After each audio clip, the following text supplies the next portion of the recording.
দেখি আমার বাড়ি ধাউ ধাউ করে জ্বলতেছে, দেখেন জ্বলতে জ্বলতে বাড়িটাই নাই। সম্প্রতি বইমেলাকে কেন্দ্র করে ব্যাপক আলোচনায় আসেন জনপ্রিয় কন্টেন্ট ক্রিয়েটর কাফি। মঙ্গলবার দিবাগত রাত 2টার দিকে তার বাড়ি পুড়িয়ে দেয় একদল দুর্বৃত্তরা।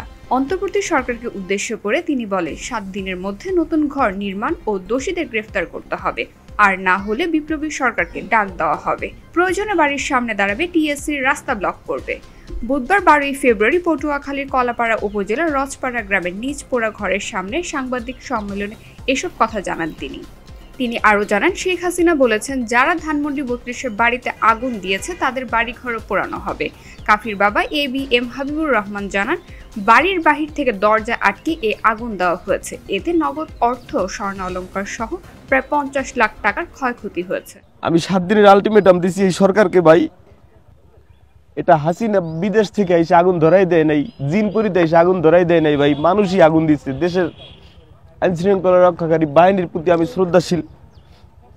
7 দিনের ভিতরে তারা খুঁজা তাদেরকে আইনের আওতায় যদি না হয়, দেশের মানুষকে যদি দেখানো না হয়, যেহেতু আমার পরিবারকে মাইরে ফেলার চেষ্টা করা হয়েছে, সেহেতু তারা খুনি, তাদের যদি ফাঁসিতে না ঝুলানো হয়, 7 দিনের ভিতরে আমার এই পুরা বাড়ি ছড়ায় যদি পূর্ণ বাড়ি গঠন করার কার্যক্রম হাতে না নেওয়া হয়, আমি একাই রাজপথে লড়বো, আমি একাই রাজপথে আন্দোলন করব।